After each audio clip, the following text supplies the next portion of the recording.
What's going on, you guys? Z. Keith Carnes here, and today I'm bringing you a video about the Roswell UFO crash incident. Very famous crash that happened in 1947, if I'm not mistaken.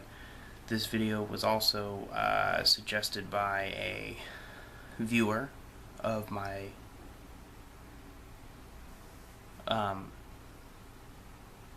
27th episode of Is It Real?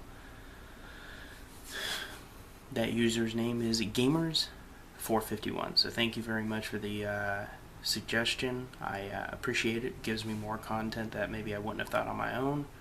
And this is one that I'm actually surprised I didn't think about. Now, I have touched on this topic a little bit before, especially in my very first episode of Is It Real? But I have not actually taken the time to make a video about the incident itself, like a full video dedicated to it, like this video here. So I figured, you know what, that's a good idea. Why not do it?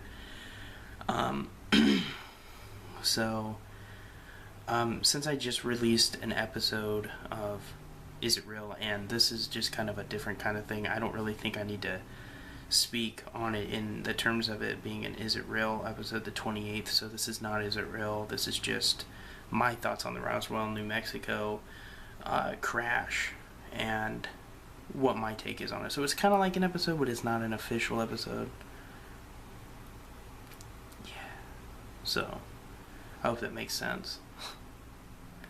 So, as I'm sure all of you that view this video know, the Roswell, New Mexico crash happened in 1947, if I'm not mistaken, and a flying saucer crashed with alien beings in it, of course, and from what the reports say, one survived and one died at the crash. One survived for a little bit and then died later. And it was actually announced in the papers that they did indeed capture a flying disc, a flying saucer. But then the next day they turned around and said it was a weather balloon. I don't really see how you mix up a flying fucking saucer with a weather balloon, but who am I to say they're lying? But obviously they are. And I only say that because they admit to the media. They admit to the media that, hey, it's a flying saucer. And then the next day they're just like, no, it's a weather balloon. Our mistake. I mean, how can you honestly make that big of a mistake? I mean, that is just like ridiculously stupid. And but they claim that all it was a mistake. Doesn't make sense.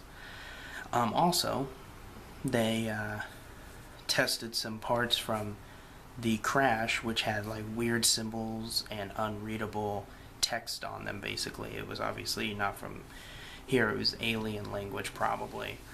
And they couldn't understand what it meant, obviously. I mean, it's alien bullshit. Of course we don't understand what it means or whatever.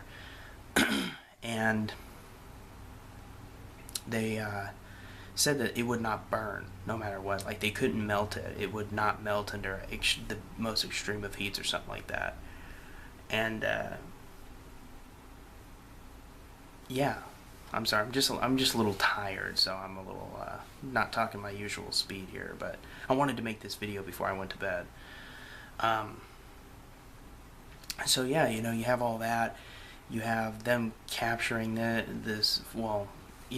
and picking up at the crash site, and then they sit there and they say, oh, you know we said it was a flying saucer, but now we're gonna say it's a weather balloon. Like, come on, you can do better than that. But apparently they don't think they could, and that's what they told people. And some people out there that are so close-minded that refuse to see the truth will, of course, believe the government's bullshit. Myself, if you can't already tell, I obviously believe that it was a flying saucer. I believe that there was alien beings on it, obviously. It was manned by something. And I believe that they took those beings and, dissected them, looked at how they work, and all that kind of stuff, ran tests on the bodies. If one did survive, God knows what they did to the one that was alive. And, yeah. So, you know, that's just my opinion on it. I think the Roswell crash, you know, it's one of the biggest pieces of evidence out there that proves that the government not only knows about aliens, but actually has been caught covering it up. That's what I think. So what do you think? Do you think the Roswell crash is bullshit? Do you think it's real? You know, I respect everybody's opinion. As long as you're respectable, I ain't gonna have a problem. Anyway, guys, this is the Keith Carnes. Hope you enjoyed this video. Once again, thank you to Gamers451 for this video. I really appreciate it. It gives me new content. Hope you guys enjoyed. I will see you guys in the next. And remember, all suggestions are very much welcome, and majority of the time I fulfill them. So, once again, thank you guys for watching. The Keith Carnes, out.